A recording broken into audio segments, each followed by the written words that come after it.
Hey, love bugs, welcome to Love Grind. I'm Ebony, your host, and I'm so glad that you joined me tonight to listen to Love Grind. Tonight, we're going to talk about, are you really over your ex? Let's talk about obsession, healing, and moving on. If you haven't already, please get on Facebook, Instagram, YouTube. Give me a thumbs up, subscribe, and please comment. It's time to start talking. Let's start some conversation, right, love bugs? Let's get right into it. Here's something wild I learned today. Studies show that up to 70% of people admit they still think about their ex on a regular basis, even years after the breakup. So are you really over your ex, or are you just pretending to be? Let's talk about the signs, the psychology, and how to finally let go. And for real this time, love bugs. Not just faking it, Because for a year I faked it. I'm okay. And I wasn't. Breakups are messy, painful, and more than anything, they're confusing. One day you're sad, the next you're nostalgic. You wonder if you made a mistake. You reread old texts, maybe even keep tabs on them through mutual friends. Or like me, you saw videos, if you know what I mean, in your phone. Erase them. Or not so anonymous social media stalking. Obsession with an ex isn't always obvious. It doesn't always look like crying every night. It can be quiet, subconsciously, and really hard to admit. Tonight, we're breaking it down. Let's talk about the signs you might still be obsessed. Do you still think about your ex every single day, even if it's just a passing thought? Do you compare everyone new to them and feel like no one measures up?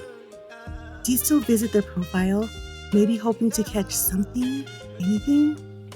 Do you replay old conversations in your head, wondering what you could have said differently? I do that all of the time. Do you secretly hope they'll message you, even just once? If you're nodding your head to most of these, it might not just be heartbreak, love bugs. It might be obsession, and that's okay. Awareness is the first step. Let's talk about the psychology behind the obsession. Why do we even become obsessed with exes in the first place? Psychologists point to a few key reasons. Number 1, unresolved emotions. You might still feel guilt, anger, or confusion that never got closure. That emotional unfinished business keeps your brain hooked. 2, the brain's reward system. Love activates dopamine pathways. We've talked about this tons of time, that dopamine. After a breakup, your brain goes through withdrawal, literally. It craves the person like a drug. You're like, I gotta get a fix. We know how much of a pull drugs can be. Number 3, nostalgia distortion. We tend to remember the good and forget the bad. Our brain romanticizes the past to protect us from pain in the present. We forget all the disconnect and all the mean things that you guys were saying or doing to one another, and you just want that old thing back. And number 4, fear of moving on. Sometimes it's not the person, love bugs, it's the fear of starting over, of being alone, or of losing a future we imagined. And if you're dating in 2025, it is tough out here. And so you tend to go back to your last relationship and be like, wow, nobody's ever gonna love me like that or understand me like that, because dating is so hard in 2025. But we can get through it. Keep pushing forward. Your brain isn't broken, guys. It's just trying to make sense of a loss. But what you do with that awareness makes all of the difference. I'm going to get personal with you guys. My ex and I were together for 12 years, and that's not just a relationship. That's a lifetime. We built something that, at the time, I thought was unbreakable. And then it ended. Not with a clean cut, not with clarity, but with distance. And another woman. Silence, confusion, time passed, and somehow we both just drifted away. But I never stopped wondering if he was okay, if he was still drinking water, if he ever thought about me, if he ever missed what we had, even just a little bit. So one day I reached out, but he didn't respond with kindness or understanding or anything close to what I had expected after 12 years. He just turned so cold on me, like I was someone he wanted to forget, not someone he had once cared about and loved. And that hurt more than I can explain. Not because I expected us to get back together, maybe have some sex, but not because I was still holding on to some fairy tale, but because when someone you've shared your life with for that long treats you like you're nothing, it makes you question everything. Was any of it real? Did he ever love me or care about me the way that I loved him? Or was I just something that he survived? I know now that I won't get the answers I was looking for, love bugs, and maybe that's okay, because sometimes closure isn't something they give you, it's something you give yourself. I reached out because I had something left to say, and he didn't. That doesn't make me weak or him bad or mean. It makes me honest. It makes me human. You don't need their forgiveness to heal. You just need your own. Let them go. We are worthy of peace, of healing, and of someone who doesn't have to be reminded about how much you matter, and someone who likes your Instagram posts. Let's talk about the big realization. Here's the hard truth. Obsession with an ex is rarely about them.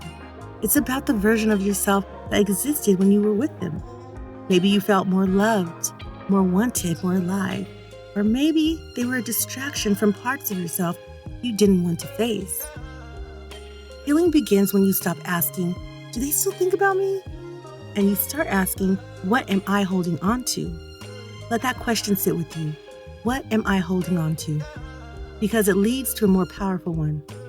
What do I need to reclaim in myself? And once you start that healing process, it's like you find yourself once again, and it is so empowering to know that you are just a lovely person inside and out. Let's talk about some steps toward healing, okay? Some solutions here. Go no contact. Block, unfollow, mute, whatever protects your peace. That social media will get you every time. Just stay away from it. I'm telling you, it's hard, but it's the best bet.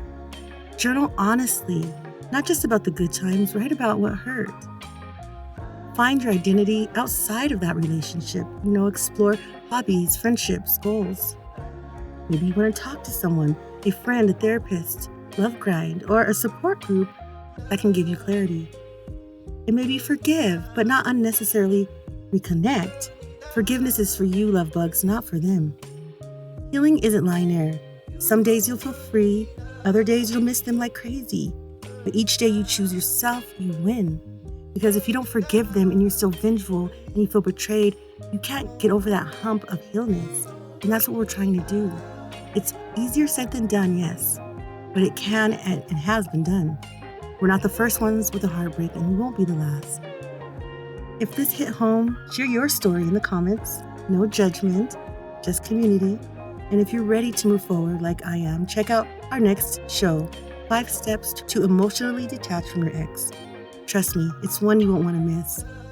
Love bugs, have a happy 4th of July. Make all the decisions you can this week with your heart, using empathy, starting with yourself first, of course. And until next time, I'm out.